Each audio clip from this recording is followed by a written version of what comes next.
अचानक पूरी दुनिया का तापमान -76 डिग्री तक गिर गया, लेकिन वह लड़की अपने माता पिता की छोड़ी हुई दुकान की रखवाली में लगी हुई थी। लेकिन उसकी बेवकूफी भरी दयालुता ने इसे पूरे मोहल्ले के लिए फ्री में राशन बना दिया। आखिर में सभी ने दुकान का सब कुछ लूट लिया और लड़की को वहाँ से बाहर फेंक दिया। लेकिन सौभाग्य से ईश्वर ने उसे दूसरा मौका दिया। इस बार उसने फैसला किया कि वह अपने उन पड़ोसियों से जरूर हिसाब चुकाएगी। जैसे ही एक औरत दुकान पर आई और हमेशा की तरह उधार में सामान मांगने लगी, तभी लड़की ने उसे वहीं रोक दिया। उसने सख्ती से कहा कि अब उधार नहीं चलेगा। उसने पुराने सारे हिसाब जोड़कर बताया कि आज तक मिलाकर उस औरत पर 36,87 युआन का कर्ज बाकी है। ये सुनकर वह औरत गुस्से में आ गई और कहने लगी कि क्या वह इतने छोटे पैसों का हिसाब रही है और उसके माता पिता कभी इतने कंजूस नहीं थे। लेकिन इस बार लड़की बदल चुकी थी। उसने जवाब दिया कि जब उसके माता पिता जिंदा थे तब वह औरत इतनी बेशर्म नहीं थी। उसने साफ कह दिया कि या तो अभी पैसे दे या फिर वह पुलिस को बुलाकर चोरी की रिपोर्ट कर देगी। औरत ने उसे धमकाने की कोशिश की, लेकिन लड़की ने तुरंत कहा कि दुकान के हर कोने में कैमरे लगे हैं और सालों से बिना पैसे दिए सामान लेने की सारी रिकॉर्डिंग मौजूद है। उसने यह भी बताया कि इतना पैसा चोरी के केस में आता है और उसे जेल हो सकती है। ये सुनकर औरत डर गई और बोली कि उसके पास इतना कैश नहीं है। तब लड़की ने कहा कि यह 21वीं सदी है और वह मोबाइल से पेमेंट कर सकती है। आखिरकार औरत ने पूरा पैसा चुका दिया और हिसाब बराबर हो गया। इसके बाद लड़की ने साफ कर दिया कि आज से दुकान में उधार पूरी तरह बंद है। अब उसके पास सिर्फ 3 दिन का समय था। उसने अपनी पूरी बचत और निवेश जोड़ा जो लगभग 5 लाख के बराबर था। उसने तुरंत एक सिक्योरिटी कंपनी को कॉल किया और कहा कि वह अपनी दुकान को एक मजबूत किले में बदलना चाहती है। उसने ब्लास्ट दरवाजे, स्टील से बंद खिड़कियां,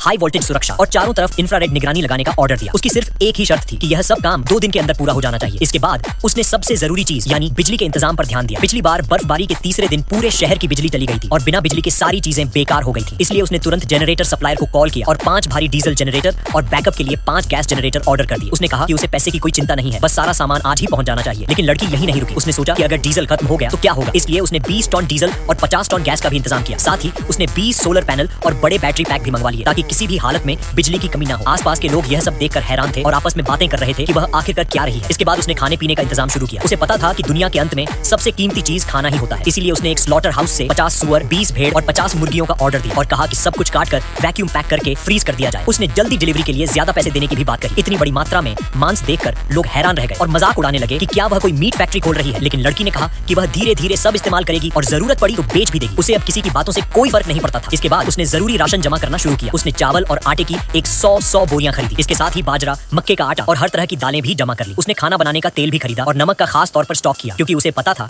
कि ऐसे समय में नमक की कीमत सोने से भी ज्यादा हो जाती है। इसके बाद उसने लंबे समय तक चलने वाले खाने का इंतजाम किया। उसने इंस्टेंट नूडल्स, सेल्फ हीटिंग खाना, चिप्स और ऐसे कई सामान के एक 100 केस खरीद ली।